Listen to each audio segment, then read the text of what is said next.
Okay, for part 2 of our video and technical difficulties dealt with. For this final example here, we're trying to make c the subject, but c is sort of tied up here in the denominator of a fraction.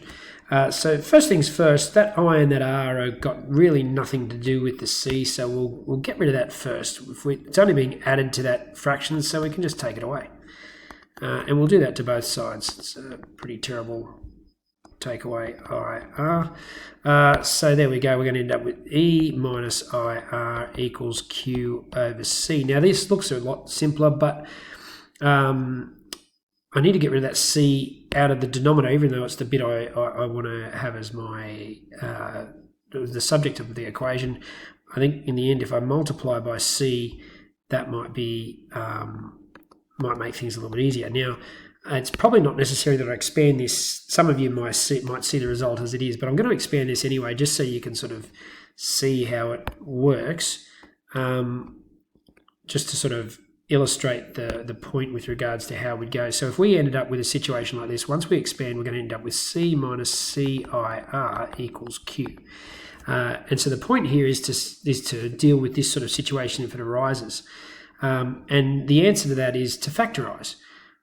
So if I factorize this particular equation, this particular side, if I take C out as a common factor, I'm going to end up with, well, C goes into CE times, and it goes into CIR times, and that equals Q. Now I know that I've basically gone back to where I was initially, but just so you can sort of see that in motion, so that if you didn't start this way, but you had this situation here going on, you know how to get there. So E plus IR is being multiplied by C, so the opposite of that is to divide by E minus IR, but I've got to do that to both sides.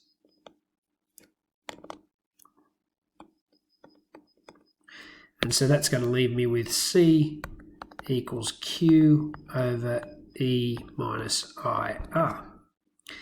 Okay, so now we're getting into some more problem-solving ones. This is where we can use substitute first and then rearrange. It's up to you. I might, with this one, just, I think I'll just rearrange, and then you guys can, well, no, I'll do this. I'll do it with my calculator. So we just substitute in, obviously, so this here, that's clearly V. So if I substitute in the equation, I'm going to end up with 23 equals 4/3 of pi r cubed. So what I could do is I could, to get rid of 4/3, remember that 4/3 times by 3/4 is going to equal 1. Why is that the case? Well, that's going to cancel out and make 1 and 1, and that's going to cancel out and make 1 and 1. So 1 times 1 equals 1 over 1 times 1, which equals 1. So the best way to start with this is I can multiply both sides by 3/4, so whatever that fraction is upside down. And so I'm going to end up with 23 times 3/4 equals pi r cubed. Now, when I could probably put that into my calculator at this point, and I'll go 23 times 3/4, and that's going to be 17.25 equals pi r cubed. Now I can divide both sides by pi, so I'm going to end up with 17.25 divided by pi equals r cubed, and then obviously to get rid of that cube, I'm going to have to take the cube root of both sides, so I'm going to end up with the cube root of 17.25 over pi equals r. And so I can plug that all into my calculator, and that will give me my answer. So if I do that now, the cube root button is, if I press shift and the square root button, I'll get the cube root. I can then create a fraction, so 17.25 divided by pi equals, and I get we'll go with 1.76 to 2 decimal places. Okay, moving on to the next example. So in this case, we've already been given a value for a, so wherever we see a, we can just substitute for 2. And we've been given a value for c, so wherever we see c, we can just substitute for 12. And I'm going to end up with this. So the first thing I'll do is I might simplify 12 squared, because 12 squared is 144. So I might just simplify that. I could use my calculator for that. So the first thing I've got to do now is the opposite of the square root to get this broken up is I'm going to have to square all of that, which means I'm going to have to square that side as well. So I'm going to end up with 2 times 2, well that's 4, equals 144 minus b squared. So if I take away 144 from both sides, I'm going to end up with negative 140 equals negative b squared. Now this negative is going to cause me a little bit of trouble. So what I'm going to do first is, what if I just multiply both sides by negative 1? If I multiply this side by negative 1, I'm going to end up with 140. I might just leave the little mark to say I'm multiplying by negative 1, which means I'm multiplying by negative 1 on this side as well. So that gets rid of, that's just going to make both of those positive, and that'll work out nicely. So I'll just go around and up here. So now the opposite I'm going to b, to get b squared down to b, I'm going to have to take the square root of that, which means I'm going to take the square root of that side. So I'm going to end up with b equals the square root of 140, which if I put that in my calculator, it's going to come out with a weird number. So square root of 140, and that's 11.83 to 2 decimal places. And in this case, it must be centimetres because all the other units were in centimetres. So it's probably best if I write that down. Now we've got find the value of h if 1034 equals 6h. So in this particular one, the first thing I want to do is I'll get rid of that fraction. So I'll multiply both sides by h. So I'm going to end up with h 1034 equals 6, and this will look a lot like trig for those of you that remember trig, but we'll do more of that later. And the next step I'm going to do is I want to get rid of this 1034 that's being multiplied by h. So I'm going to divide by 1034, but I've got to do that to both sides. So I'm going to end up with h equals 6 over 1034. I put that into my calculator. So I've got 6 over 1034. Make sure you close your brackets because it's in a fraction, it won't work otherwise. And I'm going to end up with 8.895, we'll go with,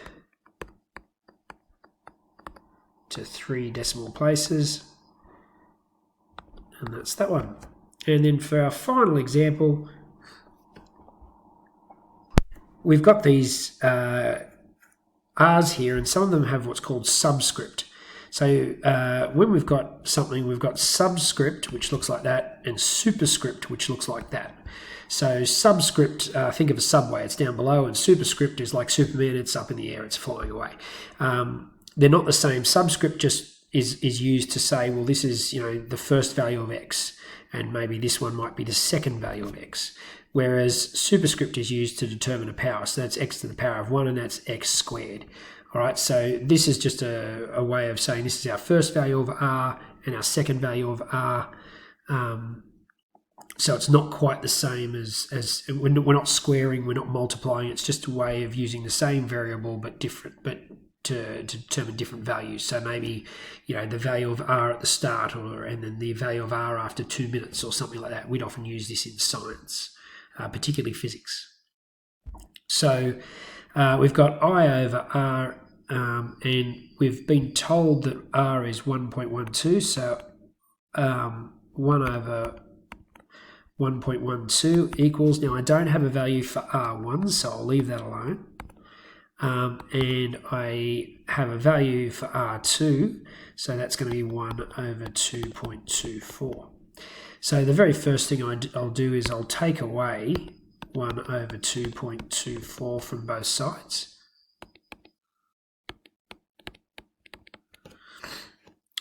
All right, so I'm going to end up with 1 over 1.12 take away 1 over 2.24 equals 1 over R 1. At this point, I might just put all that into my calculator. So, the numbers, the left-hand side into my calculator. So 1.12, take away 1 over 2.24, and that's going to leave me with, so I'll leave this number in my calculator, but 0.44, I think that was a 6 next, wasn't it? Yep, 64, so I'll go 4464, and I might leave some dots there just to say, look, there's more of that number in my calculator, but right now that's what I'm going to worry about. And that still equals 1 over R1. So much like before, we'll multiply this side by R1, but we'll also do that here. So I'll end up having 0.4464 ... lots of R1 equals 1. So if I divide both sides by 0.4464 and whatever the rest of that number was in my calculator,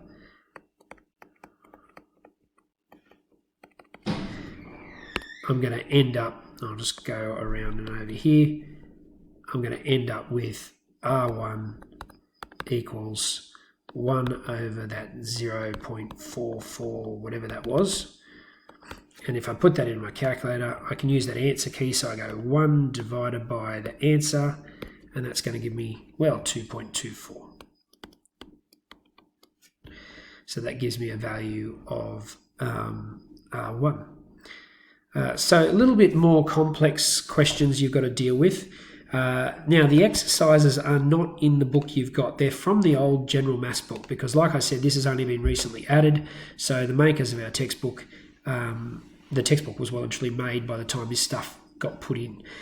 So where I say exercise 3D and exercise 3E, they're in the old text exercises. They're in the booklet that I've given you on Classroom, and they're also in OneNote. So if I'm looking for those exercises, I go straight to text here, and there, I'll just scroll all the way to the top. There they are. So there's now 3D. We only had to do questions 10 through, I think it was 19. So that's all that's there from 3D. And then 3E starts, and you'll do the selected exercises from 3E. So yeah, just don't go doing the stuff in your textbook that you have, because you'll be doing something on a completely different topic and it won't be helping you with this stuff. That's the end of part 2 of this lesson. Sorry, it was a long one, but I know that there's a few of you that still need a little bit of help with this stuff, so I didn't want to rush it through. All right, and that leaves us one more lesson in the whole of the prelim course, so look forward to that one. It's a little bit simpler to understand than this. See you later.